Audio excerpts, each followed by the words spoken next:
Hello and welcome back for part 2 of our Tumbler tag tutorial. If you missed part 1, you're going to want to go to part 1 to find out how to make that basic shape, but we're going to continue on with part 2. So in part 1, we made this basic shape that would go across a 40-ounce Stanley tumbler with a name on it. And now we're going to make more of an advanced kind of topper. And this one's going to have a pumpkin on it for the upcoming fall season. All right, so to start with, to do this, you're going to want to go to a Google search and find an image that you want.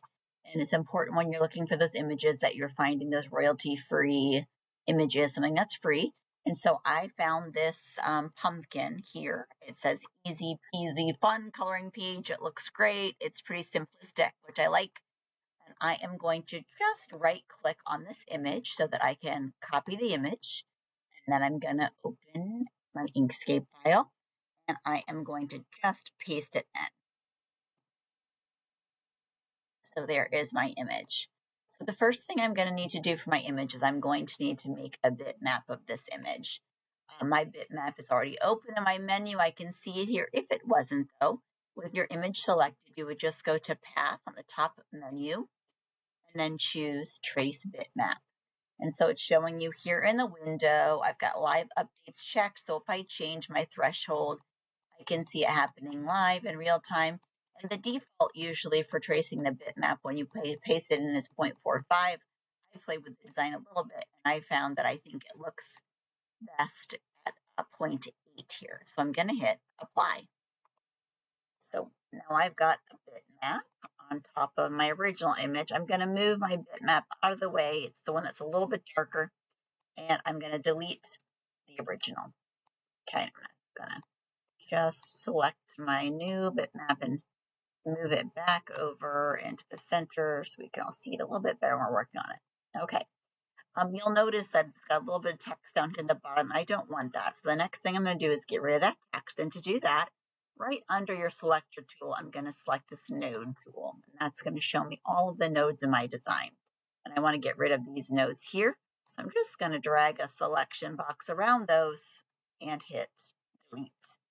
And so now they're gone. I'm going to go back to my selector tool. So I have my basic pumpkin here that I would like. And I'm going to just make it a little bit smaller. And the next thing I'm going to do for my pumpkin is I'm going to duplicate this pumpkin because I'm going to want this original image when we get to Glowforge. I'll show you why. And I need a copy of it. So I'm going to right click and duplicate. And I'll pull one of them over to the right. And again, I'm going to change the color just so we can kind of keep track of what we're doing or see it a little bit easier. I'm going to make that one solid orange for now. Okay. Now I'm going to go back to my original here. And with it selected, I'm going to go up to Path. And I'm going to go to Break Apart. You'll notice what's happened now is that all of those parts or pieces, all those paths are broken. You can see everything. So I'm going to click on the very outside edge and I'm going to move it over to the left.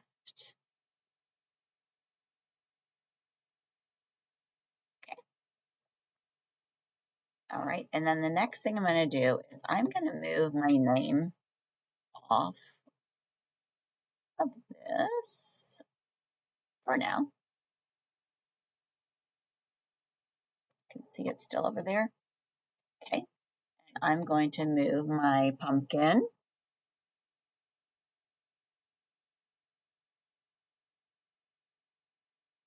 up to get kind of an idea of size, and it's still too big. So I'm going to come down here and select all of these pumpkins. It's important that you select them all because we're going to be using all of those and we want them to be the same sizes. And we're going to resize them all. I'm going to turn my snap-in off. Sometimes it's easier to manipulate with the snap-in turned off. Okay. I'm going to select them all again and make sure I've got them. And We missed this guy. Get him. There we go. We got everybody. Yes. Make it a little bit smaller again. Okay. I'll check out my size now. That looks pretty good. It's a little bit bigger than my last one, but that's okay. All right, so I've got that pumpkin now there, and I'm going to hold down Shift to select my basic shape I made in tutorial 1. And then we're going to go back to the top again, and we're going to go to Path, and we're going to select Union. All right, now you can see, I'm going to move that down a little bit so we can see it a little bit better. You can see now that that's all one piece when I click off of that. So that is going to be the base of our Tumbler tag. And then this original kind of shape guy that we had there, I'm going to pull him back on and put it up there just so we can see what that would look like. And when we go to Glowforge, I'm actually going to score that part just so I can see where my other pieces are going to go. All right. And so now with our pumpkin that we've got left, the next thing I'm going to do is I'm going to select all of the pieces of the pumpkin here. So I'm going to select one and I'm going to hold Shift to click and select them all. And I'm going to turn them orange, like a pumpkin color. Okay. And then I'm going to move those up into place.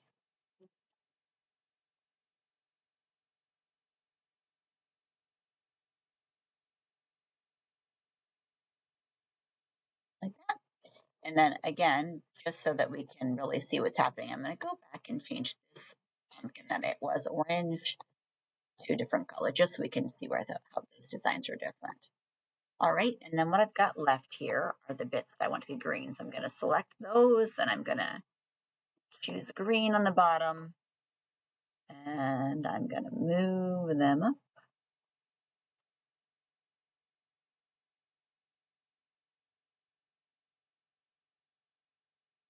and into place there.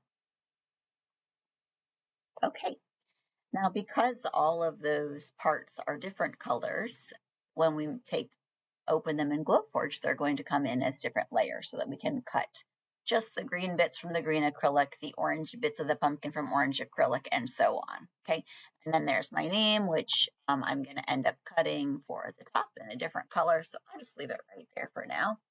So we are ready to save our design and bring it into the Glowforge. So I'm going to go to Save As, and I'm going to name this Pumpkin Tumbler Tag 2. I'm going to hit Save. And then I'm going to go into the Glowforge, and I'm going to create a new design, and I'm going to upload from a file, and I'm going to choose the Pumpkin Tumbler Tag 2 that we just made, and I'm going to hit Open. It's going to load. It's going to tell me my design has text. That's okay. It's going to be just fine. All right, so now we have all of these parts and pieces that I had in there. I've got my original, which I'll just move off to the side so it's out of the frame there. These are all the pieces I'm going to be working with. So the first thing that I would do is I'm going to cut the base in purple. Okay, and these are all together right now. You can ungroup them if you'd like to by selecting, right click, ungroup. So I'm going to grab this outside piece and bring it over. And so that base piece is what I want to first cut.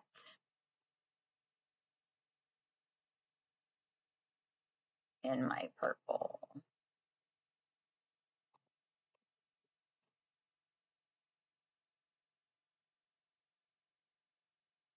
There we go. You can see that's done. So I would cut that in purple first.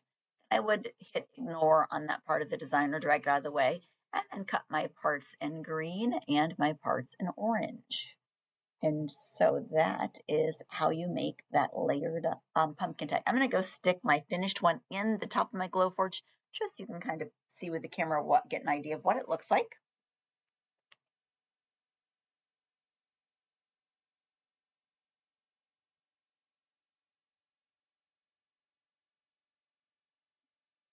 And so it's looking for that right now. And then as soon as it finds it, you'll see a picture of that finished tag. There we go. I'll zoom in just a little bit so you can see it. So again, I made mine with purple on the outline, and then I did the green for the leaves and the stem, the orange for the pumpkin, and I cut my name out in black. And that is how you make your pumpkin color tag. For part 3 of the tutorial, I'll show you how to make a charm for your straw.